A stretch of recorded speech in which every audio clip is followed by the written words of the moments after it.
Ou seja, se você é uma pessoa que alimenta pensamentos negativos, raiva, ódio, ressentimento, dúvida, medo, pessimismo, o que isso faz com o seu DNA?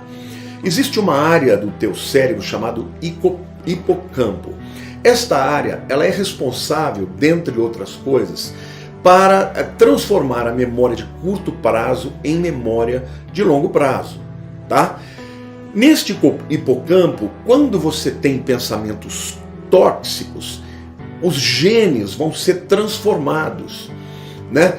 Em contrapartida, quando você vive dentro de um ambiente saudável, de amor, de esperança, de alegria, de riso, os genes dessa área do hipocampo que formam as memórias, eles liberam o que a gente chama de os princípios de acetilcolina, né? Que é um neurotransmissor chamado um neurotransmissor do bem, né? São sinais que são dados para o DNA, para o código genético, e aí as suas memórias são memórias positivas, são memórias reconfortantes. O que acontece com isso?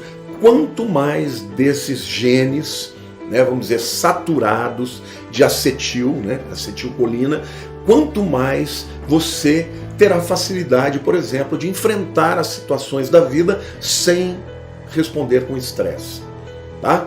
O estresse, em contrapartida, ele agride o seu corpo, ele faz com que o seu corpo comece a agir contra si mesmo. Muitas das doenças autoimunes são resultado de um gatilho, de um estresse prolongado, de tristeza, né? De pessoas que passam por problemas profundos e que não saram daquilo. Então, o que a epigenética afirma e já provou é que o DNA de uma pessoa, ou seja, a genética de uma pessoa, muda de acordo com o estilo de vida dela. E tudo aquilo que é introjetado na sua genética passa para os seus descendentes. Olha, gente, para vocês terem uma ideia, médicos descobriram que pacientes que contraíram HIV, portanto, são imunodeprimidos, mas pacientes que estavam vivendo num ambiente cheio de amor, de esperança, de alegria e, sobretudo, de fé, esses pacientes, eles têm um sistema imunológico 300.000 vezes mais poderoso do que os mesmos pacientes que portam HIV, mas que são pessoas tristes, sem esperança, com raiva e tudo mais. Ou seja, a maneira como você responde às demandas da vida, aos inputs que você recebe na vida, vai fazer com que as consequências não sejam somente espirituais e emocionais, elas sejam físicas também. Mas sabe qual é a boa notícia, gente? Que tão logo o indivíduo mude o seu comportamento, tão logo ele substitua o estresse pela paz, ele substitua o ódio pelo amor, a dúvida pela fé, o sistema imunológico começa a responder. Não é maravilhoso isso, gente? Então a conclusão é que uma mente sã é resultado das nossas escolhas, do que cremos, do que pensamos, do que sentimos. Davi dizia: ó minha alma, porque estás abatida, espera em Deus. Ou seja, é muito importante, querido, que você que está passando por estresse, por depressão, por tristeza, que você levante a cabeça, sabe? E sacode a poeira e dê a volta por cima, e leva os teus olhos para o monte, para os montes. De onde vem o meu socorro? O meu socorro vem do Senhor. Isto vai mudar não somente o teu espírito, mas a tua alma e também o teu corpo. Então, a visão de mundo que cada pessoa tem muda a resposta do seu corpo em relação ao meio ambiente, tá bom? Lá em Êxodo capítulo 34, versículo 7, a palavra diz assim, que ele é um Deus que guarda a misericórdia em 1000 gerações, que perdoa a iniquidade, a transgressão e o pecado, ainda que não inocente o culpado, e visita a iniquidade dos pais dos filhos, e nos filhos dos filhos, até a 3ª e 4ª geração. Uau! Parece que a Bíblia está dizendo aqui, gente, que a iniquidade dos pais passa para os filhos, até a 3ª e 4ª geração. Puxa vida! Então isso tem uma resposta também na epigenética.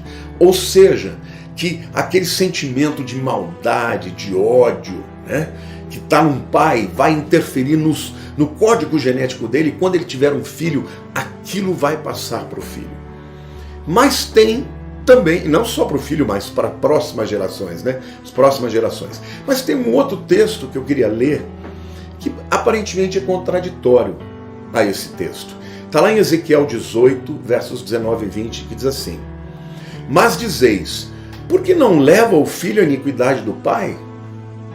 Porque o filho fez o que era reto e justo e guardou todos os meus estatutos e os praticou, por isso certamente viverá. A alma que pecar, esta morrerá. O filho não levará a iniquidade do pai, nem o pai a iniquidade do filho.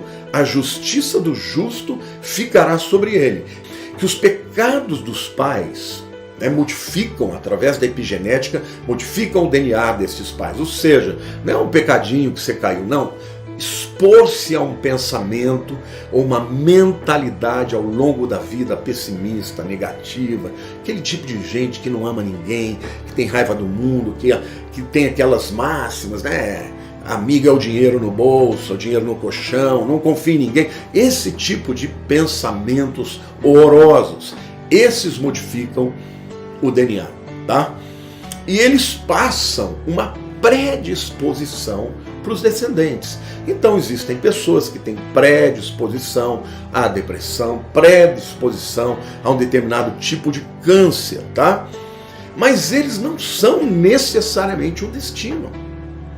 Por quê? Porque se o filho, ainda que tenha aquela disposição, ele ao longo da sua vida ele encontra Jesus, ele muda a sua mente, ele é amado, né? Ele compreende a fé, ele entende que as circunstâncias difíceis não são o fim da história e que Deus pode mudar todas as coisas, esse indivíduo não vai fazer com que os seus genes tenham o gatilho para a expressão daquele gene distorcido, entendeu?